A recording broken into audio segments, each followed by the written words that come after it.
IELTS എന്നുള്ളത് ഒരു global exam ആണ്. റീഡിംഗ്, ലിസ്ണിംഗ്, റൈറ്റിംഗ്, സ്പീക്കിംഗ് ഈ 4 സ്കിൽസിലൂടെ നിങ്ങളുടെ ഇംഗ്ലീഷ് പ്രൊഫിഷ്യൻസി ടെസ്റ്റ് ചെയ്യുന്ന ഒരു എക്സാം ആണ് IELTS എന്നുള്ളത്. സോ ഇന്നത്തെ ക്ലാസ് നമ്മൾ IELTS ജനറലിനെ പറ്റിയിട്ടാണ് എടുക്കുന്നത്. ജനറൽ എന്നുള്ളത് those who want to migrate or for work, എബ്രോഡിൽ വർക്ക് ചെയ്യാനും അതേപോലെ തന്നെ മൈഗ്രേറ്റ് ചെയ്യുന്നവർക്കും വേണ്ടിയിട്ടുള്ള ഒരു എക്സാം ആണ് IELTS ജനറൽ എന്നുള്ളത്. 4 സ്കിൽസ് ആണ് ചെക്ക് ചെയ്യുക. As I already mention, reading, listening, writing, speaking ഈ 4 സ്കിൽസിലൂടെ നിങ്ങളുടെ ഇംഗ്ലീഷ് പ്രൊഫിഷ്യൻസി ടെസ്റ്റ് ചെയ്യാനാണ് IELTS ജനറൽ ഉള്ളത്. ഇനി ലിസണിങ്ങും അതേപോലെ തന്നെ സ്പീക്കിങ്ങും സെയിം ആസ് അക്കാഡമിക് പോലെ തന്നെയാണ് ലിസണിങ്ങും അതേപോലെ തന്നെ സ്പീക്കിങ്ങും. അപ്പോൾ നമുക്ക് ഓരോ സ്കില്ലും 1 by 1 ഡീറ്റെയിൽ ആയിട്ട് നോക്കാം. ആദ്യത്തെ ഒരു സ്കില്ലാണ് ലിസണിങ് എന്നുള്ളത്. 4 റെക്കോർഡിങ്സ് ആണ് നമുക്ക് പ്ലേ ചെയ്യുക. അതേപോലെ തന്നെ ഡിഫറെൻറ്റ് ആക്സെൻറ്റ്സ് ആയിട്ടായിരിക്കും വരിക. It may be Australian or British, അങ്ങനെ ഡിഫറെൻറ്റ് ടൈപ്സ് ഓഫ് ആക്സെൻറ്റ്സ് ആയിരിക്കും നിങ്ങൾക്ക് ലിസണിങ്ങിൻ്റെ ഓഡിയോയിൽ ഉണ്ടാവുക. അതേപോലെ തന്നെ 40 മിനിറ്റ് ആണ് ടൈം. ഈ 40 മിനിറ്റ് എന്ന് പറയുമ്പോൾ 30 മിനിറ്റ് ഓഡിയോ, നിങ്ങൾക്ക് കേൾക്കുന്ന ഓഡിയോ 30 മിനിറ്റ് ആയിരിക്കും ഉണ്ടാവുക. And you will get 10 minutes. 10 minute എന്ന് പറയുമ്പോൾ നമ്മളുടെ ആൻസേഴ്സ് നമ്മൾ ആദ്യം ബുക്ക്ലെറ്റിലാണ് എഴുതുക. അത് ആൻസർ ഷീറ്റിലേക്ക് ട്രാൻസ്ഫർ ചെയ്യാൻ വേണ്ടിയിട്ടാണ് നിങ്ങൾക്കുള്ള 10 മിനിറ്റ്സ്. ആൻഡ് ഏറ്റവും ഇമ്പോർട്ടൻ്റ് ആയിട്ടുള്ള കാര്യം, നിങ്ങളെല്ലാം ക്യാപിറ്റൽ ലെറ്റേഴ്സിൽ വേണം എഴുതാനായിട്ട്. അതേപോലെ തന്നെ നിങ്ങൾ ആൻസർ ചെയ്യുമ്പോൾ സിംഗുലർ, പ്ലൂരൽ ഇത് രണ്ടും നന്നായി ശ്രദ്ധിക്കണം. സിംഗുലറും പ്ലൂരലും ശ്രദ്ധിക്കുക. സ്പെല്ലിംഗ് മിസ്റ്റേക്സ്, അതേപോലെ തന്നെ വേർഡ് കൗണ്ട്, ഇങ്ങനത്തെ കാര്യങ്ങളാണ് ലിസണിങ് എന്നുള്ള മൊഡ്യൂളിൽ ഏറ്റവും കൂടുതൽ ശ്രദ്ധിക്കേണ്ടത്.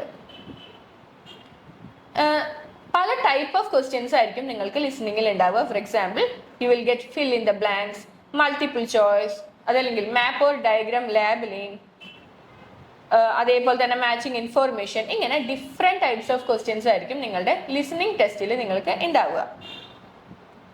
ഇവിടെ ഒന്നാമത്തെ സെക്ഷനും 4 റെക്കോർഡിങ്സ് ഉണ്ട്. അതിലെ ഒന്നാമത്തെ സെക്ഷനും അതേപോലെ തന്നെ മൂന്നാമത്തെ സെക്ഷനും ഒരു കോൺവെർസേഷൻ ടൈപ്പ് ആയിരിക്കും ഉണ്ടാവുക.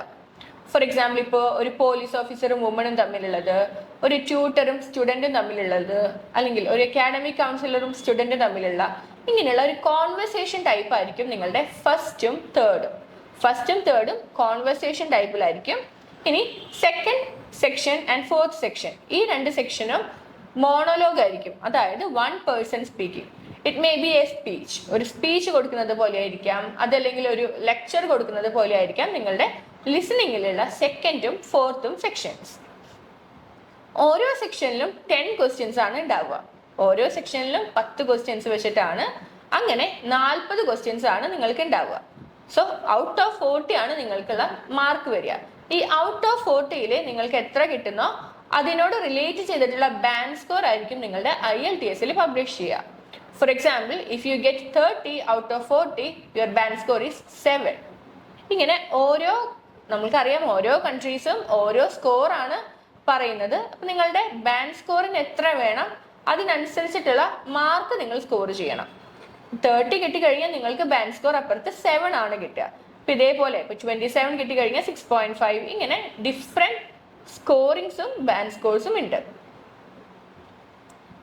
സോ ഒരു നട്ട്ഷെല്ലിൽ പറയുകയാണെങ്കിൽ ഒരു 40 മിനിറ്റുള്ള ഓഡിയോ പ്ലേ ചെയ്യും. നിങ്ങൾ അവിടെ നിങ്ങളുടെ ക്വസ്റ്റ്യൻ പേപ്പറിന് അനുസരിച്ചിട്ട് ആൻസർ ചെയ്യാം.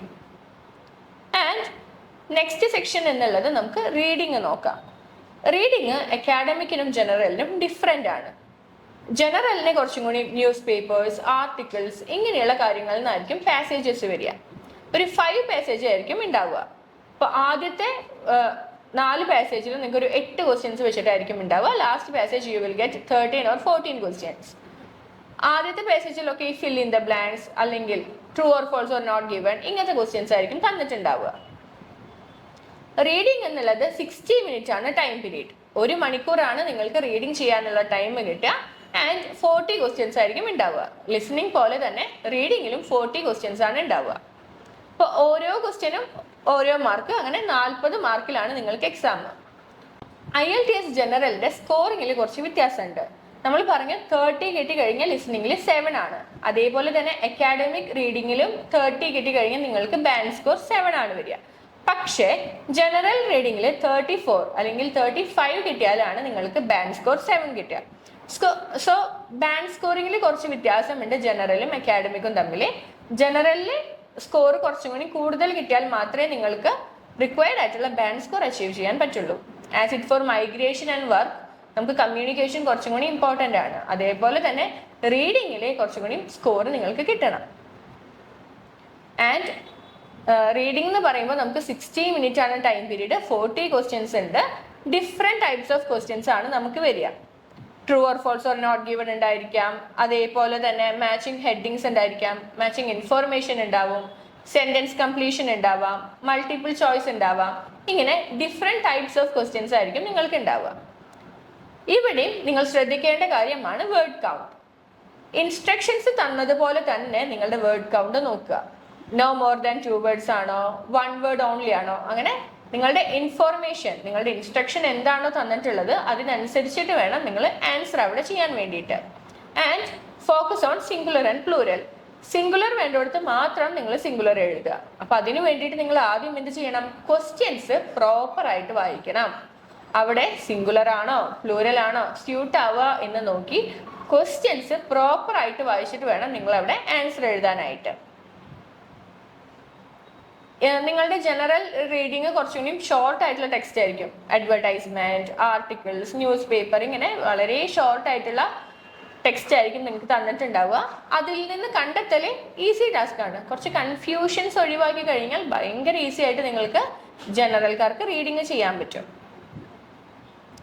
മെയിൻ ആയിട്ട് നമ്മൾ റീഡിങ് ചെയ്യുക 2 ടെക്നിക്സ് ഉപയോഗിച്ചിട്ടാണ്, സ്കിമ്മിങ് ആൻഡ് സ്കാനിങ്. സ്കിമ്മിങ് എന്ന് പറയുമ്പോൾ ഓടിച്ച് വായിക്കുക, ഇൻഫോർമേഷൻ ഒന്നും നോക്കാതെ ജസ്റ്റ് ആ കോണ്ടെക്സ്റ്റ് മനസ്സിലാക്കുക എന്നുള്ളതാണ് ജനറൽ റീഡിങ്ങിൽ സ്കിമ്മിങ് എന്നതുകൊണ്ട് ഉദ്ദേശിക്കുന്നത്. സ്കാനിങ് എന്ന് പറയുകയാണെങ്കിൽ കീവേഡ്സ് മാർക്ക് ചെയ്തിട്ട് സിനോണിംസ് ഒക്കെ നോക്കി കുറച്ചുകൂടി ശ്രദ്ധയോടെ വായിക്കുന്നതിനെയാണ് നമ്മൾ സ്കാനിങ് എന്ന് വിളിക്കുന്നത്. കീവേഡ്സ് എന്ന് പറയുമ്പോൾ ഇമ്പോർട്ടൻറ്റ് ഡേറ്റ്, ഡേ, അതല്ലെങ്കിൽ സയന്റിസ്റ്റിന്റെ പേരുകള്, സെഞ്ചുറീസ്, ഇതെല്ലാം നിങ്ങൾ വായിച്ചു പോകുമ്പോൾ തന്നെ മാർക്ക് ചെയ്ത് വെക്കുക. അങ്ങനെയാണെങ്കിൽ നിങ്ങൾക്ക് ക്വസ്റ്റ്യൻ വായിക്കുമ്പോൾ തന്നെ കറക്റ്റ് ആ പൊസിഷനിലേക്ക് നിങ്ങൾക്ക് എത്തിക്കാൻ പറ്റും.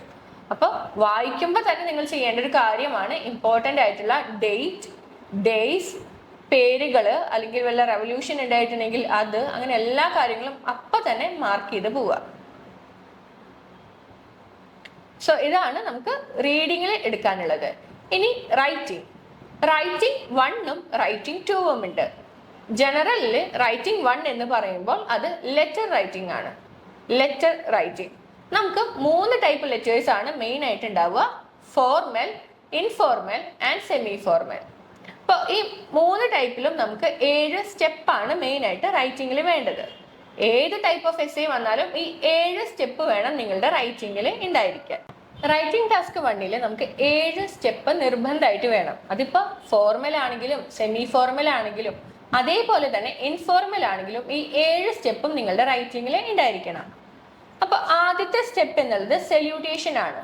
സല്യൂട്ടേഷൻ നമ്മൾ എഴുതുന്ന ലെറ്ററിനെ അഭിസംബോധന ചെയ്യുക എന്നുള്ളതാണ് സല്യൂട്ടേഷൻ എന്നതുകൊണ്ട് അർത്ഥമാക്കുന്നത്. നമ്മൾ ആർക്കാണ് എഴുതുന്നത് അവരെ ജസ്റ്റ് ഒന്ന് സല്യൂട്ട് ചെയ്യുക. ഫോർ എക്സാമ്പിൾ ഇപ്പോൾ ഫോർമലിൽ നമ്മൾ ഡിയർ സർ ഓർ മാഡം എന്ന് വെക്കും. സെമി ഫോർമൽ ആണെങ്കിൽ നമ്മൾ ഡിയർ മിസ്റ്റർ ഫസ്റ്റ് നെയിം, ഇപ്പൊ ആന്റണി എന്നാണെങ്കിൽ ഡിയർ മിസ്റ്റർ ആന്റണി എന്ന് വെക്കും. ഇനി നിങ്ങളുടെ ഇൻഫോർമൽ ആണെങ്കിൽ ഡിയർ ആന്റണി എന്ന് മാത്രം മതി. അപ്പോൾ ഇങ്ങനെ നിങ്ങളുടെ ഓരോ സ്റ്റെപ്പിനും ഡിഫറൻസ് ഉണ്ട്. ഓരോ സ്റ്റെപ്പിനും ഫോർമലിന് ഒരു ഫോർമാറ്റ്, സെമി ഫോർമലിന് വേറെ, ഇൻഫോർമലിന് വേറെ, ഇങ്ങനെ ഡിഫറെന്റ് ടൈപ്സ് ഓഫ് ഫോർമാറ്റ് ആണ് നമുക്കുള്ളത്. സോ ആദ്യത്തെ സ്റ്റെപ്പ് എന്നുള്ളത് സല്യൂട്ടേഷൻ. രണ്ടാമത്തെ സ്റ്റെപ്പ് ഇൻട്രൊഡക്ഷൻ, അതല്ലെങ്കിൽ purpose. Why you writing this letter, why you are writing this letter, എന്തുകൊണ്ടാണ് നിങ്ങൾ ഈ കത്ത് എഴുതുന്നത് എന്നുള്ളത് നിങ്ങളുടെ സെക്കൻഡ് സ്റ്റെപ്പിലാണ് വേണ്ടത്, which is introduction or purpose. Then you have to write body paragraph 1. നിങ്ങളുടെ ക്വസ്റ്റ്യനിൽ 3 ബുള്ളറ്റ് പോയിന്റ്സ് തന്നിട്ടുണ്ടായിരിക്കും. ഈ ഓരോ ബുള്ളറ്റ് പോയിന്റും എക്സ്പ്ലെയിൻ ചെയ്യുന്നത് ഓരോ ബോഡി പാരഗ്രാഫ് ആയിട്ട് വേണം. അപ്പൊ നിങ്ങളുടെ ആദ്യത്തെ ബുള്ളറ്റ് പോയിന്റ് ആദ്യത്തെ ബോഡി പാരഗ്രാഫിലെ അഡ്രസ് ചെയ്യുക. നിങ്ങളുടെ മൂന്നാമത്തെ സ്റ്റെപ്പ് എന്നുള്ളത് ബോഡി പാരഗ്രാഫ് 1 ആണ്. അതിലെ ആദ്യത്തെ ക്വസ്റ്റ്യൻ എലാബറേറ്റ് ചെയ്തിട്ട് ആൻസർ ചെയ്യാം. ദെൻ ബോഡി പാരഗ്രാഫ് 2 അതിൽ നിങ്ങളുടെ ബുള്ളറ്റ് പോയിന്റ് സെക്കൻഡ് എക്സ്പ്ലെയിൻ ചെയ്യുക. രണ്ടാമത്തെ ബുള്ളറ്റ് പോയിന്റ് എക്സ്പ്ലെയിൻ ചെയ്തിട്ട് എഴുതുക. ആൻഡ് ബോഡി പാരഗ്രാഫ് 3 അതിൽ മൂന്നാമത്തെ ബുള്ളറ്റ് പോയിന്റ് എലാബറേറ്റ് ചെയ്യുക. അപ്പൊ 3 ബുള്ളറ്റ് പോയിന്റ്സ് ആണുള്ളത്. ഈ 3 ബുള്ളറ്റ് പോയിന്റ്സും 3 ബോഡി പാരഗ്രാഫ്സ് ആയിട്ട് വേണം എഴുതാനായിട്ട്. അതിനുശേഷം നിങ്ങൾ കൺക്ലൂഡിങ് റിമാർക്സ് എഴുതുക.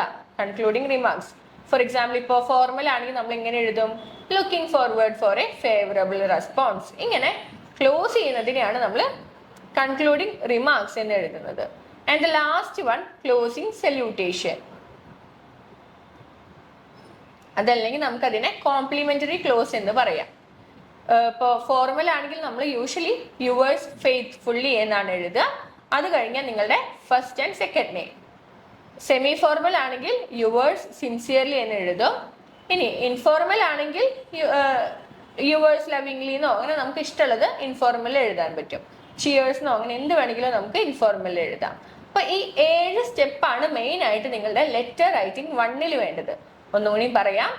First salutation, then introduction or purpose, then you have to write body paragraph 1, body paragraph 2, body paragraph 3 and concluding remarks. എല്ലാം കഴിഞ്ഞിട്ട് നിങ്ങൾ ക്ലോസിംഗ് സല്യൂട്ടേഷൻ. ഇങ്ങനെ 7 സ്റ്റെപ്പ് വേണം നിങ്ങളുടെ ഒരു ലെറ്ററിൽ എഴുതാനായിട്ട്. ഇനി എപ്പോഴാണ് ഫോർമൽ എഴുതുക, എപ്പോഴാണ് സെമി ഫോർമൽ, എപ്പോഴാണ് ഇൻഫോർമൽ? ഫോർമൽ നിങ്ങൾ എഴുതുക മെയിൻ ആയിട്ട് നിങ്ങൾക്ക് അറിയാത്ത ഒരാൾക്ക്, ഇപ്പോൾ മാനേജർക്ക്, അതല്ലെങ്കിൽ ഏതെങ്കിലും റിക്വസ്റ്റ് ലെറ്റർ ആണെങ്കിലും ഒക്കെ നമ്മൾ ഫോർമൽ ആണ് എഴുതുക, നമുക്ക് അറിയാത്ത ഒരാൾക്ക്. ഇനി സെമി ഫോർമൽ എഴുതുക നമുക്ക് ഇപ്പോൾ നൈബേഴ്സ്, എല്ലാ നൈബേഴ്സിനും നമുക്ക് അറിയില്ല. അതുകൊണ്ട് തന്നെ നൈബേഴ്സിന് നമ്മൾ ലെറ്റർ എഴുതുമ്പോൾ ഒരു സെമി ഫോർമൽ ടച്ചിൽ വേണം എഴുതാനായിട്ട്. ആൻഡ് യുവർ പ്രൊഫസർ, പ്രൊഫസറിനെ നമുക്കറിയാം, അതുകൊണ്ട് ആൾക്ക് എഴുതുമ്പോൾ നമ്മൾ എന്ത് ചെയ്യണം? ഒരു സെമി ഫോർമൽ ടച്ചിൽ എഴുതണം. ഇപ്പൊ നോക്കിയേ, പ്രിൻസിപ്പളിനെ നമുക്ക് അറിയില്ല, മീൻസ് കുറച്ചുകൂടി ഫോർമൽ ആയിട്ടാണ് നമുക്ക് ആളിനായിട്ടുള്ള പരിചയം. അപ്പൊ നമ്മൾ അവർക്ക് എഴുതുമ്പോൾ ഫോർമൽ എഴുതുക, പ്രിൻസിപ്പൾക്ക് എഴുതുമ്പോൾ ഫോർമലിൽ എഴുതുക. ഇനി നിങ്ങളുടെ പ്രൊഫസർക്കാണെങ്കിൽ അത് സെമി ഫോർമൽ എഴുതുക. അതല്ല നിങ്ങളുടെ ക്ലാസ്സിലത്തെ ഒരു ഫ്രണ്ടിനാണെങ്കിൽ അത് ഇൻഫോർമൽ എഴുതുക. ഇപ്പൊ ക്ലിയർ ആയിട്ടുണ്ടോ?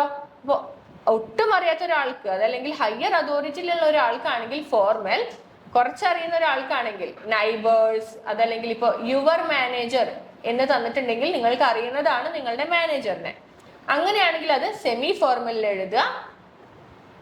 നൈബേഴ്സ് ഒക്കെ സെമി ഫോർമലിൽ വരും. ആൻഡ് ഫ്രണ്ട്സ് ആൻഡ് ഫാമിലീസ് ആണെങ്കിൽ നിങ്ങൾ അവിടെ ഇൻഫോർമലിൽ വേണം നിങ്ങളുടെ ലെറ്റർ എഴുതാനായിട്ട്.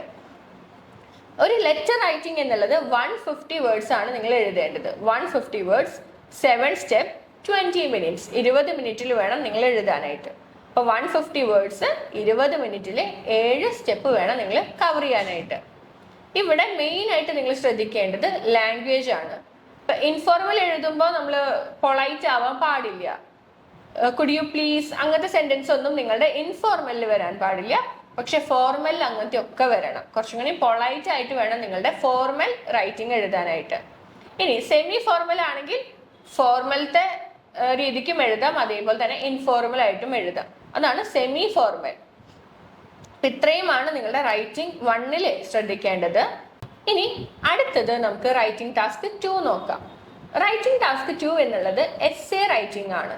എസ്സേ റൈറ്റിംഗ് നിങ്ങളുടെ ടാസ്ക് 1 150 വേർഡ്സ് 20 മിനിറ്റ് ആണെങ്കിൽ ടാസ്ക് 2 250 വേർഡ്സും 40 മിനിറ്റും ആണ് ഉള്ളത്. 40 മിനിറ്റ് നേരത്തേക്ക് എഴുതണം. 250 വേർഡ്സ് ആണ് നിങ്ങൾ എഴുതാനായിട്ട്. 4 പാരഗ്രാഫ് ആയിട്ട് വേണം നിങ്ങളുടെ റൈറ്റിംഗ് ഡിവൈഡ് ചെയ്യാനായിട്ട്. 4 paragraph: introduction, body paragraph 1, body paragraph 2 and conclusion. ഇങ്ങനെ 4 പാരഗ്രാഫ് ആയിട്ട് വേണം നിങ്ങൾ മെയിൻ ആയിട്ട് എഴുതാനായിട്ട്. യൂഷ്വലി റൈറ്റിംഗ് ടാസ്ക് 2 വരുന്ന topics culture, education, environment, parent child relationship, ഇങ്ങനെ ഡിഫറെന്റ് കൈൻഡ്സ് ഓഫ് ടോപ്പിക്സ് ആണ് നിങ്ങളുടെ IELTS എസ്സേയിൽ വരിക. ചിലപ്പോൾ ക്രൈം ആൻഡ് പണിഷ്മെന്റ് ആയിരിക്കാം, ആർട്സിനെ പറ്റിയിട്ടായിരിക്കാം, സൊസൈറ്റീനെ പറ്റിയിട്ടായിരിക്കാം, എഡ്യൂക്കേഷനെ പറ്റിയിട്ടായിരിക്കാം. അപ്പൊ ഇതേപോലെ പല പല ടോപ്പിക്സിൽ നിങ്ങളുടെ റൈറ്റിംഗ് ടാസ്ക് 2 വരുന്നുണ്ട്. 4 പാരഗ്രാഫ് ആയിട്ട് വേണം നിങ്ങൾ എഴുതാനായിട്ട്. അപ്പൊ ഇൻട്രൊഡക്ഷൻ എന്ന് പറയുമ്പോൾ അതിൽ 3 കാര്യങ്ങളാണ് മെയിൻ ആയിട്ട് വേണ്ടത്. ഫോർ എക്സാമ്പിൾ, ഇപ്പോൾ നമ്മൾ ആദ്യം ഒരു ജനറൽ സ്റ്റേറ്റ്മെന്റ് കൊടുക്കണം. നമ്മൾ എന്തിനെ പറ്റിയിട്ടാണോ എസ് എഴുതുന്നത് അതിനെ പറ്റിയിട്ട് ഒരു ജനറൽ സ്റ്റേറ്റ്മെന്റ് നിങ്ങൾ ആദ്യം കൊടുക്കണം. ആൻഡ് പാരാഫ്രേസിംഗ് എന്ന് പറയുമ്പോൾ നിങ്ങളുടെ ക്വസ്റ്റ്യനിന്റെ അർത്ഥത്തിൽ മാറ്റം വരാതെ സിനോണിംസ് ഉപയോഗിച്ച് വോയിസ് ചേഞ്ച് ചെയ്തിട്ടൊക്കെ എഴുതുന്നതാണ് പാരാഫ്രേസിംഗ്. അർത്ഥത്തിൽ മാറ്റം വരാൻ പാടില്ല. And no addition, no deletion. Add ചെയ്യാനോ ഡിലീറ്റ് ചെയ്യാനോ പാടില്ല. ജസ്റ്റ് ആ മീനിങ് വേറെ വേർഡ്സിലൂടെ കൺവേ ചെയ്യുക. അതാണ് പാരാഫ്രേസിംഗ്. ആൻഡ് തീസിസ് സ്റ്റേറ്റ്മെന്റ് എന്നുള്ളത് നിങ്ങളുടെ എസ്സേ ഏത് ടൈപ്പ്, നമുക്ക് 7 ടൈപ്പ് എസ്സേ ഉണ്ട്. ഈ 7 ടൈപ്സ് എസ്സേക്കും 7 different types of thesis statement ആണുള്ളത്. അപ്പോൾ ഈ ഓരോ എസ്സേക്കും അനുസരിച്ചിട്ടുള്ള തീസിസ് സ്റ്റേറ്റ്മെന്റ് നമ്മൾ പ്രിപ്പയർ ചെയ്യും. അതിനനുസരിച്ചിട്ട് വേണം എഴുതാനായിട്ട്. പിന്നെയുള്ളത് ബോഡി പാരഗ്രാഫ് 1. 2 ബോഡി പാരഗ്രാഫ്സ് ആണ് നമുക്കുള്ളത്. അപ്പൊ ആദ്യത്തെ ബോഡി പാരഗ്രാഫ് എഴുതുമ്പോൾ 2 പോയിന്റും ഒരു എക്സാമ്പിളും എഴുതണം. ഏത് ടൈപ്പിലാണോ ക്വസ്റ്റ്യൻ വന്നിട്ടുള്ളത് എല്ലാ ടൈപ്പിനും ഓരോ സ്ട്രക്ചേഴ്സ് ഉണ്ട്. നിങ്ങൾക്ക് കോമൺ ആയിട്ട് പറയുകയാണെങ്കിൽ നിങ്ങളുടെ ആദ്യത്തെ ബോഡി പാരഗ്രാഫിലെ 2 പോയിന്റും ഒരു എക്സാമ്പിളും വേണം. അത് കഴിഞ്ഞിട്ടുള്ള ബോഡി പാരഗ്രാഫ് 2 എടുക്കുകയാണെങ്കിൽ അതിലും 2 പോയിന്റും ഒരു എക്സാമ്പിളും വേണം. And the final paragraph conclusion. ഈ 4 പാരഗ്രാഫാണ് മെയിൻ ആയിട്ട് നിങ്ങളുടെ റൈറ്റിംഗ് ടാസ്ക് 2 വേണ്ടത്. ഇനി 7 ടൈപ്പ് എസ്സേസ് ഉണ്ട്. നമുക്ക് ജസ്റ്റ് അതൊന്ന് മെൻഷൻ ചെയ്യാം. ആദ്യത്തെ ടൈപ്പ് എസ്സേ ആണ് എഗ്രി ഓർ ഡിസഗ്രി. ആൻഡ് രണ്ടാമത്തെ ടൈപ്പ് ഓഫ് എസ്സേ ആണ് to what extent do you agree or disagree. മൂന്നാമത്തെ type discuss both views and give your opinion. നാലാമത്തെ അഡ്വാൻറ്റേജസ് ആൻഡ് ഡിസഡ്വാൻറ്റേജസ്. അഞ്ചാമത്തെ problem and solution. 6 cause and effect. 7 direct essay. ഇങ്ങനെ 7 types essays ആണ് നിങ്ങൾക്ക് main ആയിട്ട് writing task 2 വരിക. ഒന്നുകൂടി, നിങ്ങൾക്ക് 250 വേർഡ്സ് ആണ്, 40 മിനിറ്റ് ആണ് ടൈം പീരീഡ് തന്നിട്ടുള്ളത്. നാലാമത്തെ സ്കില്ലാണ് സ്പീക്കിംഗ് എന്നുള്ളത് ഇൻ പേഴ്സൺ കോൺവെർസേഷൻ പോലെയാണ് വരിക. ഒന്നല്ലെങ്കിൽ നിങ്ങൾക്ക് ഫേസ് ടു ഫേസ് ആയിരിക്കും, അതല്ലെങ്കിൽ വീഡിയോ കോൾ വഴിയായിരിക്കും. ഇപ്പൊ കുറച്ചും കൂടി വീഡിയോ കോൺഫറൻസ് പോലെയാണ്, നിങ്ങളുടെ ഓൺലൈനാണ് സ്പീക്കിംഗ് വരുന്നത്. സ്പീക്കിംഗ് എന്നുള്ളത് 11 to 14 മിനിറ്റ്സ് ആണ് ടൈം. 11 തൊട്ട് 14 മിനിറ്റ് വരെയാണ് നിങ്ങൾക്ക് സ്പീക്കിംഗ് ചെയ്യാനുള്ള ടൈം പീരീഡ്. ഒരു ഇൻവിജ്വലൈസറും ഉണ്ടായിരിക്കും, നിങ്ങളും ഉണ്ടായിരിക്കും. അപ്പൊ നിങ്ങൾ തമ്മിലുള്ള ഒരു കോൺവെർസേഷൻ പോലെയാണ് സ്പീക്കിംഗ് എന്നുള്ളത് വരിക. 3 സെക്ഷൻസ് ആയിട്ടാണ് നമുക്ക് സ്പീക്കിങ്ങിനെ ഡിവൈഡ് ചെയ്യാൻ പറ്റുക. ഇതിലെ ഫസ്റ്റ് പാർട്ട് എന്നുള്ളത് ജനറൽ പാർട്ട് ആണ്. വെറുതെ ആസ്ക് അബൌട്ട് യുവർ സെൽഫ്. നിങ്ങളെ പറ്റിയിട്ടായിരിക്കും അവർ ക്വസ്റ്റ്യൻസ് ചോദിക്കുക. Where do you come from, അല്ലെങ്കിൽ what's your favourite subject, what do you do. ഇങ്ങനെ നിങ്ങളെ പറ്റിയിട്ടുള്ള കുറച്ച് ക്വസ്റ്റ്യൻസ് ആയിരിക്കും. കുറച്ച് ജനറൽ അതല്ലെങ്കിൽ പേഴ്സണൽ ക്വസ്റ്റ്യൻസ് ആയിരിക്കും നിങ്ങളുടെ ഫസ്റ്റ് പാർട്ടിൽ വരിക. ഇത് 4 തൊട്ട് 5 മിനിറ്റ് വരെയാണ് ടൈം പീരീഡ് ഉണ്ടാവുക. അപ്പൊ ആദ്യത്തെ സെക്ഷൻ 4 തൊട്ട് 5 മിനിറ്റ് വരെ. നിങ്ങൾ പറയുമ്പോൾ 2 or 3 സെന്റൻസ് ആയിട്ട് വേണം നിങ്ങളുടെ ക്വസ്റ്റ്യനെ ആൻസർ ചെയ്യാനായിട്ട്. അതല്ലാതെ 1 വേർഡ് ആൻസർ നമുക്ക് സ്പീക്കിങ്ങിൽ ഇല്ല. 2 or 3 സെന്റൻസ് ആയിട്ട് വേണം നിങ്ങളുടെ സ്പീക്കിംഗ് കവർ ചെയ്യാനായിട്ട്, ഫസ്റ്റ് പാർട്ട്. ആൻഡ് രണ്ടാമത്തെ പാർട്ട് എന്നുള്ളത് ക്യൂ കാർഡ് സെക്ഷൻ ആണ്. ക്യൂ കാർഡ്, വെറുതെ പ്രൊവൈഡ് എ ക്യൂ കാർഡ്. അതായത് നിങ്ങൾക്ക് ഒരു ടോപ്പിക് തരും. ഇപ്പോൾ describe A public park or garden you visit. അപ്പോൾ പബ്ലിക് പാർക്ക് അല്ലെങ്കിൽ ആ ഗാർഡനെ പറ്റിയിട്ട് നിങ്ങൾ എന്ത് ചെയ്യണം? 2 മിനിറ്റ് നേരത്തേക്ക് സംസാരിക്കണം. ഒരു 4 സബ് ക്വസ്റ്റ്യൻസ് ഉണ്ടായിരിക്കും. ഇപ്പോൾ where the park is, with home you go to park. ഇങ്ങനെ 4 സബ് ക്വസ്റ്റ്യൻസ് ഉണ്ടായിരിക്കും. ഈ 4 സബ് ക്വസ്റ്റ്യൻസും കണക്ട് ചെയ്ത് ഒരു സ്റ്റോറി പോലെ വേണം നിങ്ങൾ പറയാനായിട്ട്. 1 മിനിറ്റ് ആയിരിക്കും നിങ്ങൾക്ക് സ്പീക്കിങ്ങിനെ പ്രിപ്പയർ ചെയ്യാനുള്ള ടൈം. ഇപ്പൊ ക്യൂ കാർഡ് പ്രിപ്പയർ ചെയ്യാനായിട്ട് 1 മിനിറ്റ് അവർ തരും. 2 മിനിറ്റ് നേരത്തേക്ക് നമ്മൾ അതിനെ പറ്റിയിട്ട് സംസാരിക്കുക. ആൻഡ് തേർഡ് പാർട്ട് എന്നുള്ളത് ഫോളോ അപ്പ് ക്വസ്റ്റ്യൻസ് ആണ്. നിങ്ങൾ എന്താണോ സെക്കൻഡ് പാർട്ടിൽ പറഞ്ഞിട്ടുള്ളത് അതിനോട് റിലേറ്റ് ചെയ്തിട്ടുള്ള പാർട്ടായിരിക്കും നിങ്ങളുടെ third part, which is follow up. Second പാർട്ടിൽ എന്താണോ പറഞ്ഞിട്ടുള്ളത് അതിനോട് റിലേറ്റ് ചെയ്തിട്ടുള്ളതായിരിക്കും നിങ്ങളുടെ തേർഡ് പാർട്ട്. ഇവിടെ 4 തൊട്ട് 5 മിനിറ്റ് വരെ ആണ് നിങ്ങളുടെ ഫോളോ അപ്പ് ഉണ്ടായിരിക്കുക. നമ്മൾ കുറച്ചും കൂടി എക്സ്പാൻഡ് ചെയ്ത് എക്സാമ്പിൾസ് ഒക്കെ വെച്ച് കുറച്ചും കൂടി എക്സ്പാൻഡ് ചെയ്തിട്ട് വേണം നിങ്ങളുടെ തേർഡ് പാർട്ട് കംപ്ലീറ്റ് ചെയ്യാനായിട്ട്. 4 5 സെന്റൻസ് ആയിട്ട് വേണം നിങ്ങളുടെ ഓരോ ക്വസ്റ്റ്യനും ആൻസർ ചെയ്യാനായിട്ട്. ഇതൊരു കംപ്ലീറ്റ്ലി ഡിസ്കഷൻ ടൈപ്പാണ് നിങ്ങളുടെ final part.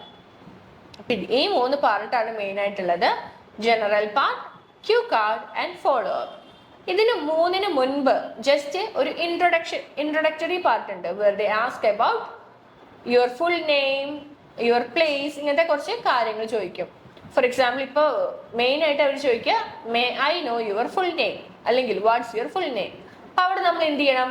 My full name is Sijitha Wilson. ഇങ്ങനെ എക്സ്പാൻഡ് ചെയ്തിട്ട് വേണം. നിങ്ങളുടെ പാസ്പോർട്ടിൽ എങ്ങനെയാണോ നിങ്ങളുടെ പേരുള്ളത് അത് എക്സ്പാൻഡ് ചെയ്തിട്ട് മൈ ഫുൾ നെയിം ഈസ് എന്ന് പറഞ്ഞിട്ട് നിങ്ങളുടെ പാസ്പോർട്ടിലുള്ള നെയിം പറയുക. അതിനുശേഷം അവർ ചോദിക്കുക how may I address you, അതായത് ആ സെക്ഷനിൽ അവർ നിങ്ങളെ എന്ത് വിളിക്കണം.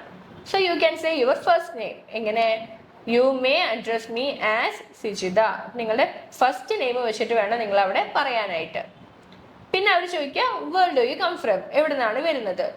അപ്പൊ നമ്മൾ ജസ്റ്റ് തൃശ്ശൂർ എന്ന് മാത്രം പറയാതെ I come from Thrissur which is the cultural capital of Kerala. Thrissur എന്നുള്ള സ്ഥലത്തിനെ നമ്മൾ ജസ്റ്റ് ഒന്ന് എക്സ്പാൻഡ് ചെയ്തിട്ട് കുറച്ചും കൂടി ബ്യൂട്ടിഫൈ ചെയ്തിട്ട് വേണം നിങ്ങളുടെ ഫസ്റ്റ് പാർട്ടിൽ അല്ലെങ്കിൽ ഇൻട്രൊഡക്ടറി പാർട്ടിൽ പറയാനായിട്ട്. അപ്പൊ ഈ 3 പാർട്ടിന് മുൻപ് ഉള്ളൊരു ചെറിയൊരു ഇന്റർവ്യൂ പോലെ അല്ലെങ്കിൽ നിങ്ങളെ പറ്റി അറിയുന്ന ഒരു പാർട്ടാണ് ഇത്. ഇവിടെ നിങ്ങളുടെ ഫുൾ നെയിം, അതേപോലെ തന്നെ how may address you, where do you come from, ഈ 3 ക്വസ്റ്റ്യൻസ് ആണ് മെയിൻ ആയിട്ട് വരിക. അപ്പൊ ഒന്ന് നക്ഷലായിട്ട് പറയുകയാണെങ്കിൽ 3 പാർട്ടാണുള്ളത്.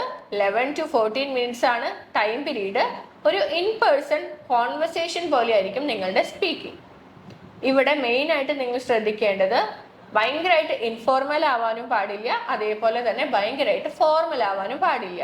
യു ക്യാൻ യൂസ് ഇഡിയംസ് ഒക്കെ ഉപയോഗിക്കാം, പക്ഷെ ഐ ആം ഗോണ അങ്ങനെയുള്ള സ്ലാങ് ഒന്നും നിങ്ങൾക്ക് ഉപയോഗിക്കാൻ പാടില്ല. അതേപോലെ തന്നെ മെയിൻ ആയിട്ട് ശ്രദ്ധിക്കേണ്ടത് ഇന്ത്യൻ ആക്സെന്റ് ആക്സെപ്റ്റ് ചെയ്തിട്ടുള്ളതാണ്. നിങ്ങൾ കഷ്ടപ്പെട്ടിട്ട് എന്ത് ചെയ്യരുത്, ആക്സെന്റ് ക്രിയേറ്റ് ചെയ്ത് പറയരുത്. ഭയങ്കര നാച്ചുറൽ ആയിട്ട് കാമായിട്ട് വേണം നിങ്ങളുടെ സ്പീക്കിംഗ് ഹാൻഡിൽ ചെയ്യാൻ വേണ്ടിയിട്ട്. ഇതാണ് അപ്പൊ നിങ്ങളുടെ IELTS ജനറൽ ട്രെയിനിങ് എന്നുള്ള ഒരു വീഡിയോ.